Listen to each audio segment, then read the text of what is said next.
السلام علیکم ورحمۃ اللہ وبرکاتہ۔ رب اشرح لی صدری ویسر لی امری واحلل عقدۃ من لسانی یفقہوا قولی۔ آج ہم پڑھیں گے حروف قلقلہ کے بارے میں۔ قلقلہ کہتے ہیں حرکت دینے کو، یعنی کسی چیز میں کوئی موومنٹ پیدا کرنا۔ اب جب حروف میں حرکت پیدا کی جائے گی اسے ہم قلقلہ کہیں گے۔ حروف قلقلہ 5 ہیں: قاف،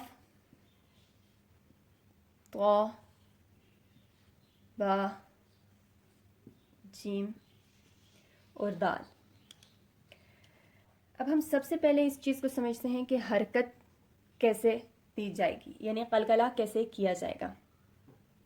حرکت اس چیز کو دی جاتی ہے جو ساکن ہوتی ہے، ایک ٹھہری ہوئی چیز کو حرکت دی جاتی ہے۔ تو ہم ان 5 حروف کو ساکن کریں گے۔ اگر ان حروف پر پہلے سے کوئی حرکت موجود ہے تو پھر ان حروف پر قلقلہ نہیں ہوگا، کیونکہ وہ پہلے سے ہی ایک حرکت میں ہیں تو انہیں مزید حرکت دینے کی ضرورت نہیں ہے۔ لیکن جب یہ 5 حروف ساکن ہوں گے تو ان پر قلقلہ ہوگا، اور یہ صرف ان 5 حروف کے ساتھ خاص ہے۔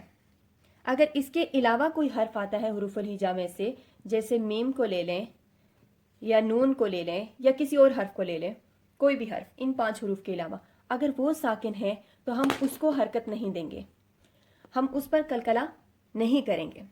صرف یہ 5 حروف ہیں جن پر قلقلہ ہوگا۔ قلقلہ کرنا کیسے ہے، اس کے کرنے کا طریقہ کیا ہے؟ حمزہ کے ساتھ ہم قاف کو ملا کے پڑھیں گے، اق۔ اب یہ جو ق کی اینڈ پہ ساؤنڈ آئی ہے یہ قلقلہ ہے۔ اگر ہم قاف کے ساتھ باریک کاف کو لے لیں جس پہ قلقلہ نہیں ہوتا،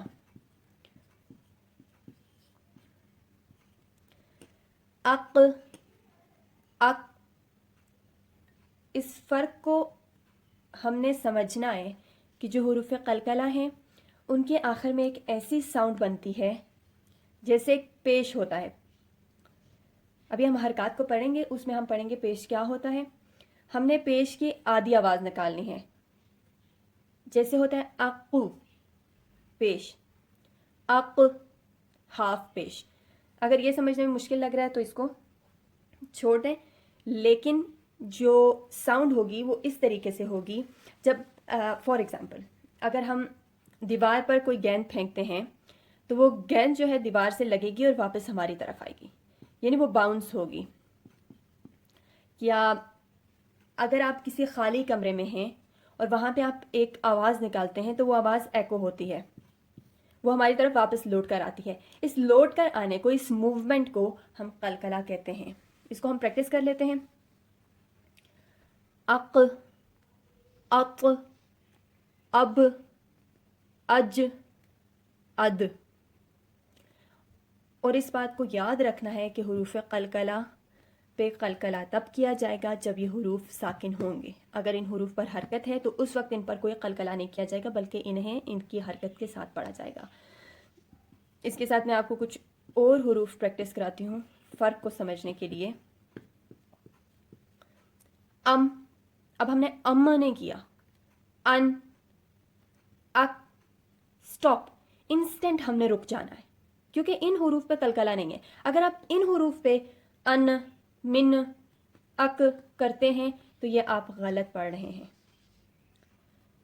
آپ کو ان حروف پر جب رکنا ہے تو آپ فوراً سے رک جائیں گے، ان کو ساکن کر دیں گے، ان کو ہم حرکت نہیں دے سکتے۔ اق، اک، فوراً سے رکنا ہے، یہ ان حروف میں فرق ہے۔ اب ان حروف کو یاد کرنے کا آسان طریقہ یہ ہے،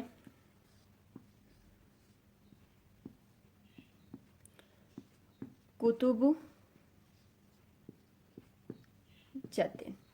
اس عبارت کو یاد کر دیں، اس میں یہ 5 حرف آ رہے ہیں، پھر یہ آپ کو بھولیں گے نہیں۔ اب کرنا یہ ہے کہ آپ نے ان حروف کو پریکٹس کرنا ہے آلموسٹ 7 to 8 ٹائمز، اور اس کے بعد آپ نے نیکسٹ لیسن سننا ہے۔ 7 to 8 ٹائمز ان کو ضرور پریکٹس کرنا ہے، اور اگر اس لیسن سے ریلیٹڈ آپ کے دماغ میں کوئی کویسچن آتا ہے تو آپ کامنٹس میں ضرور پوچھیے، انشاءاللہ آپ کو دوبارہ وہ چیز ایکسپلین کی جائے گی۔ اللہ سبحانہ تعالیٰ ہمارے لیے اس علم کو سیکھنے اور سکھانے میں آسانی پیدا فرمائے اور ہمیں ان پر عمل کرنے کی توفیق عطا فرمائے۔ السلام علیکم ورحمۃ اللہ وبرکاتہ۔